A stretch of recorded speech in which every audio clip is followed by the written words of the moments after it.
Today, I will show you how I edited this Air Canada CRJ200 from this really orange and underexposed photo to this beauty. Let's begin.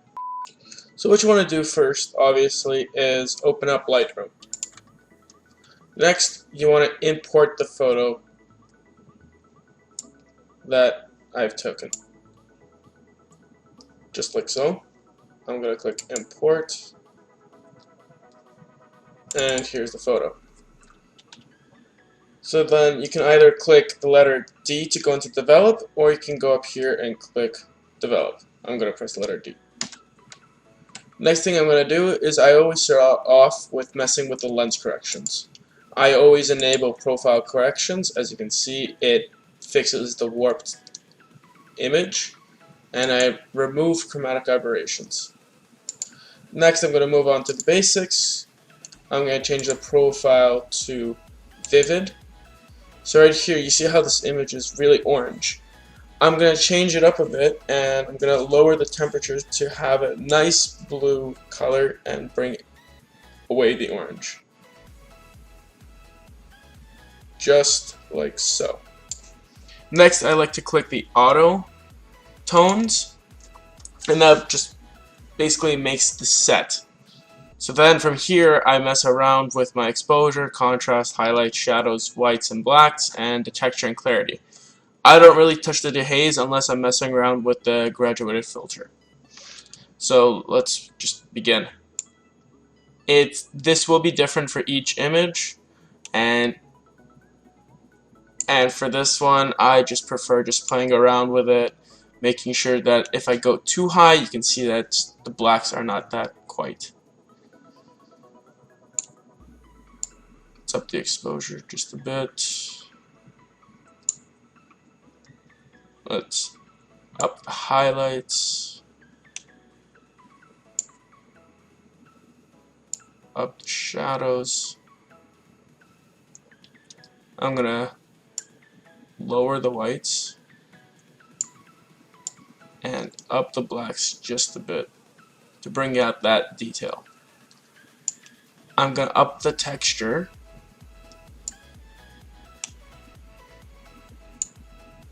and slightly up the clarity, because if you go all the way up with clarity you'll see halos around the plane.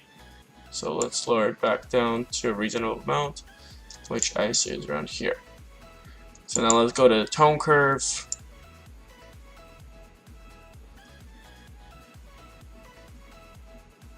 So as you can see, the tone curve is messing around with these lights up here, these lights, and all these little lights here. So I like to lower them because if you raise them up, it just blows out the lights and they don't look as good. I like to see those little lights. So I'm going to lower them like this. I'm going to lower down the lights, well, up the lights actually.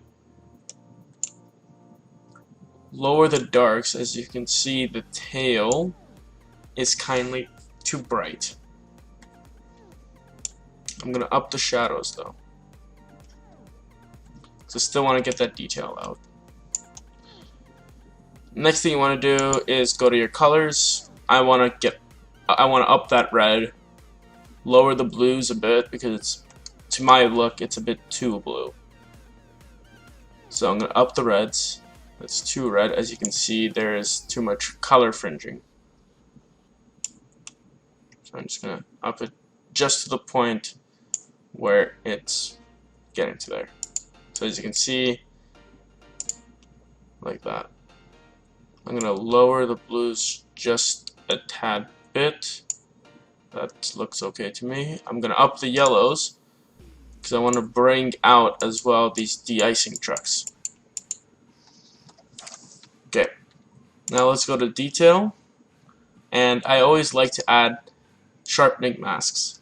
So while holding down the Alt button on your keyboard, you can see that it creates this black film, black and white film. The white is indicating what will be sharpened and the black is not sharpening it. So I like to do it to the point where all the plain little details are being sharpened. I don't touch the amount of sharpening.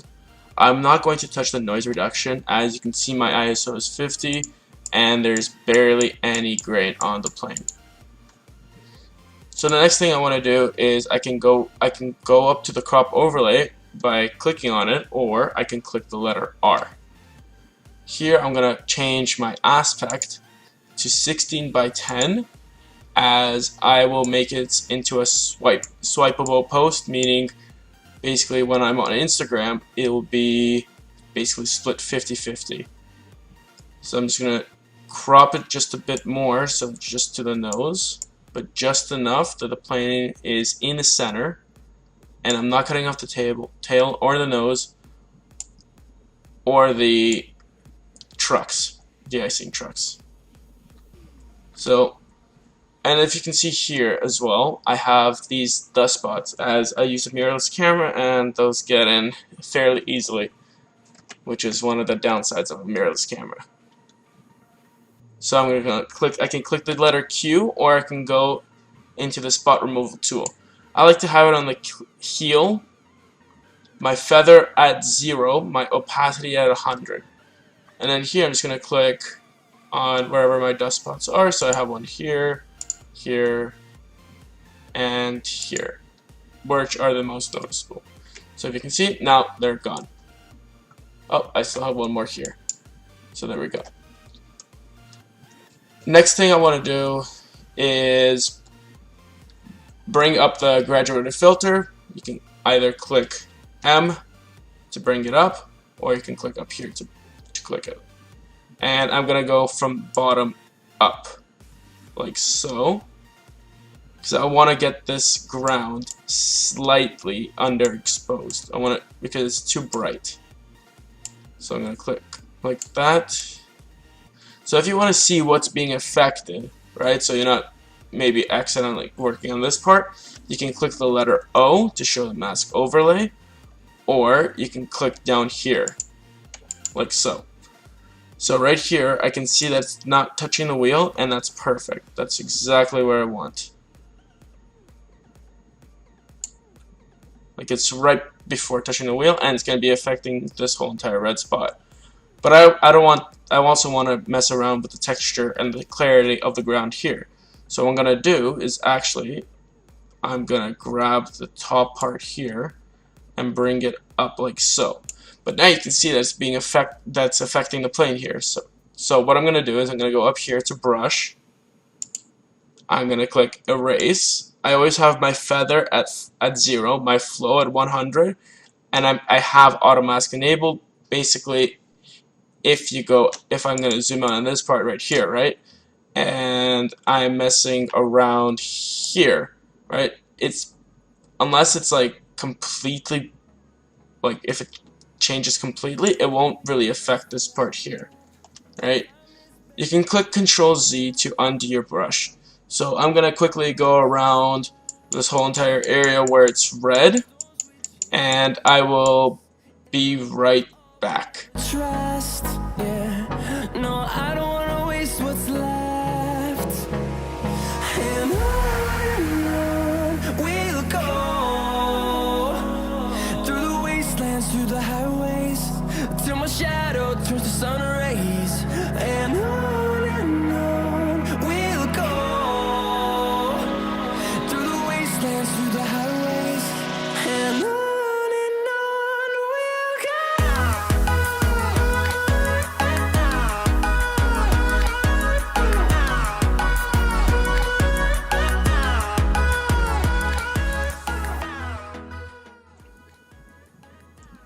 And for example, you have this straight line here.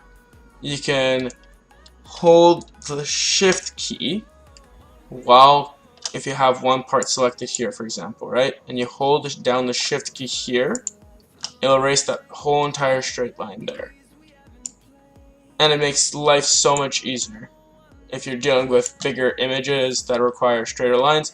Like for example, to this part, I can hold shift, and there we go. This whole entire part has been erased. So I'm just going to finish this up quickly.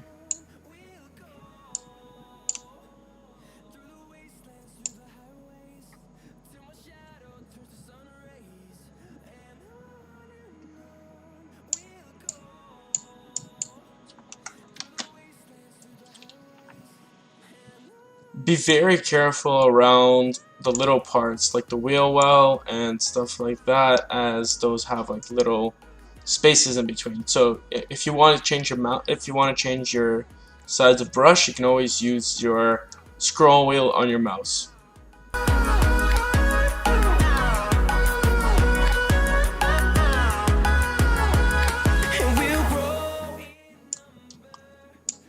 So there we go. So now we've erased it around the plane. So now if we click O to hide the mask overlay, or you can click down here. Right now what we're going to do is we're going to lower the exposure slightly so you can see the difference here, right, from the beginning to here. So let's bring it down to -1, right? So that's fine with me. But here I want to bring out the rain, like not the rain, but like the de-icing fluid being on the ground and stuff like that. So what I'm going to do is I'm going to bring up the texture, like so, and the clarity, like so. As well, I'm just going to slightly dehaze it, maybe like +5, like so. So if you want to see the before and after, you can click the letter Y, or you can click down here to see the before and after. Right, so we went from this underexposed orange, really orange photo to this bright and vibrant photo, and well lit as well. So to go back, you can click Y, but if you want to see the full entire picture, you can click the backslash. So there's the before, and there's the after. So let's export this image. Export. Okay, so I'm going to save it where you want to save it to. So I'm going to save it to where my desktop folder is of this. I'm going to name the folder After Edit.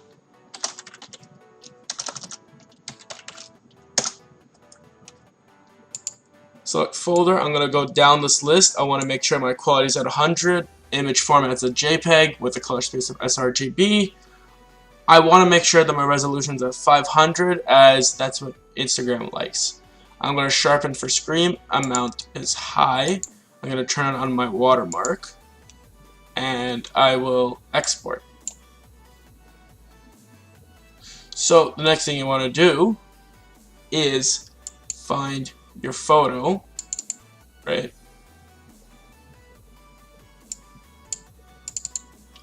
Here's the photo. You're going to right click on the photo, and you're going to say open with Adobe Photoshop 2020. So you're going to let Adobe Photoshop open up just like so, and from here you want to click View, New Guide Layout.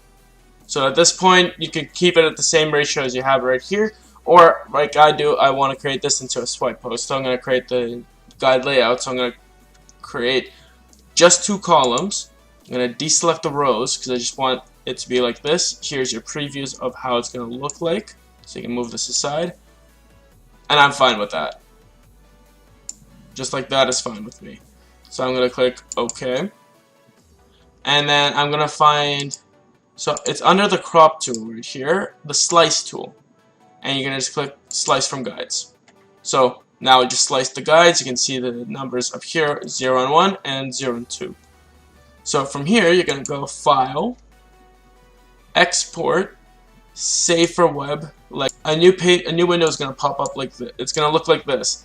But you don't really see the image here because it's so zoomed in. So you're going to click down here to zoom out.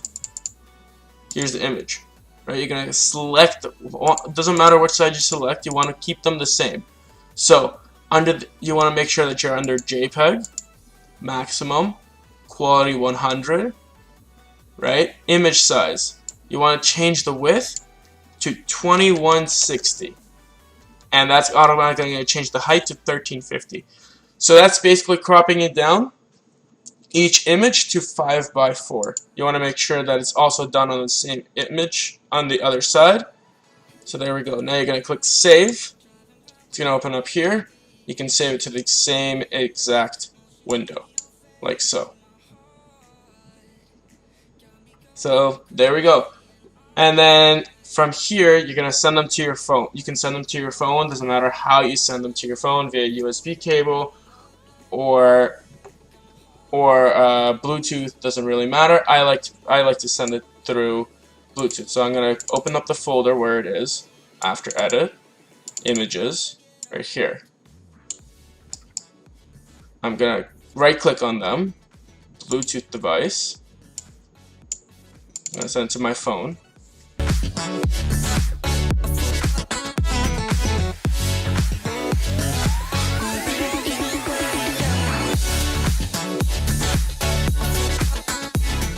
So you're going to open up Instagram on your phone.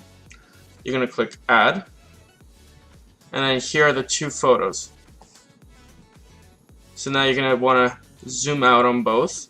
And if you click here to add multiple, you're going to click on both images. Next. Right? And then boom. Thank you so much for watching. Don't forget to like and subscribe.